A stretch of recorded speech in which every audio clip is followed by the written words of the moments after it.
Hey everyone, Anthony Fantano here, the internet's busiest music nerd, and it's time for a review of the new Lucinda Williams record, Ghosts of Highway 20. Alt-country outlaw and Americana songstress, Lucinda Williams is back with a new record. Although she's never really been missing, she's actually been quite active, consistently releasing albums since her debut LP in 1979. And you can pretty much jump to any point in Lucinda's career and see her sticking to her stylistic guns, delivering country and blues and heartland rock with stories about love and travel and American culture. And even though throughout her career Linda has stuck to her comfort zone, change is sort of inevitable. You're going to change in some way eventually.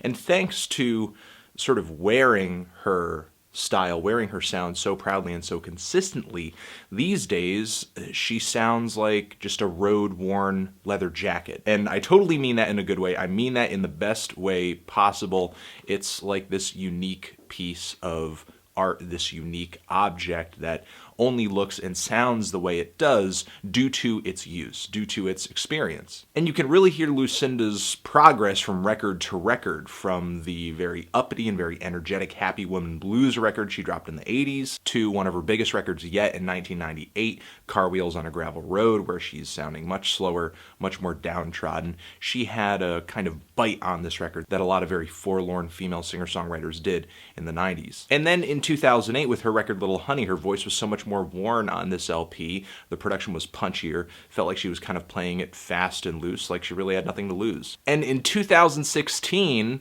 Lucinda Williams sounds like she has nobody to answer to. You know, she's doing things on her own terms, and her voice comes off as dusty as an old country road. Sometimes for good, sometimes for bad. For one, it certainly gives the record character. Lucinda Williams sounds like she's been doing a lot of living for the past 3 decades. Her voice creaks on this thing like an old wooden floor. And she's not exactly in a rush to sing a lot of these songs. There's some tracks here that are incredibly indulgent, tracks like Louisiana Story that really go nowhere fast. And with some songs here being 6, 7, 9, 12 minutes, people who are more used to a direct Lucinda Williams might be a little impatient with this thing. But listening in closely to Lucinda's lyrics can make these long songs worth it, as the imagery she brings up is really gritty. But the singing on this thing occasionally can get really frustrating for whatever reason. More than any other Williams record in the past, the vocals are muttered,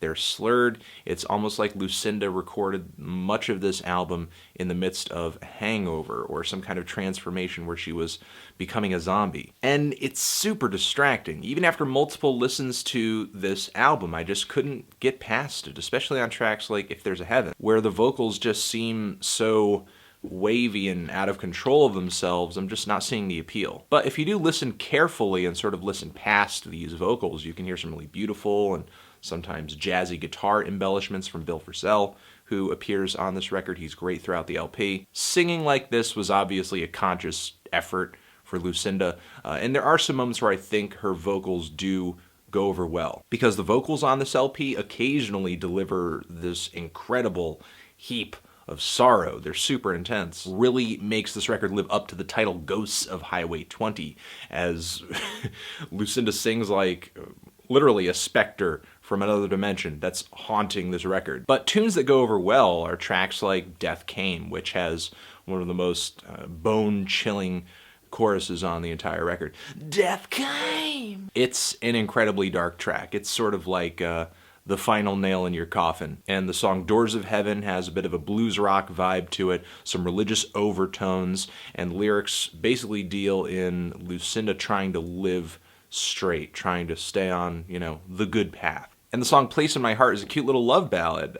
It's actually one of the most heartwarming moments on the entire record, to the point where I couldn't help but just go, aww. The middle point of the record is a little indulgent. It kind of loses me, but then Lucinda comes back with a few more direct cuts where the vocals are decent. Tracks like Bitter Memory, where the frustration in Lucinda's voice makes her pretty animated on this track, definitely a standout. And Can't Close the Door on Love is definitely a highlight as well, if not only for the burning guitar solos all over this track that sound fantastic. The closer, again, for me, is a super indulgent moment on the record. I'm just not enjoying the spots where Lucinda and her band just take a more long-winded approach. But without a doubt, there are going to be country fans, Lucinda Williams fans, who are going to love hearing her wear her emotions, her experience, and her age on her sleeve as she goes even deeper into her career with no signs of stopping. This record wasn't too consistent for me. The vocals didn't do it for me a lot of the time.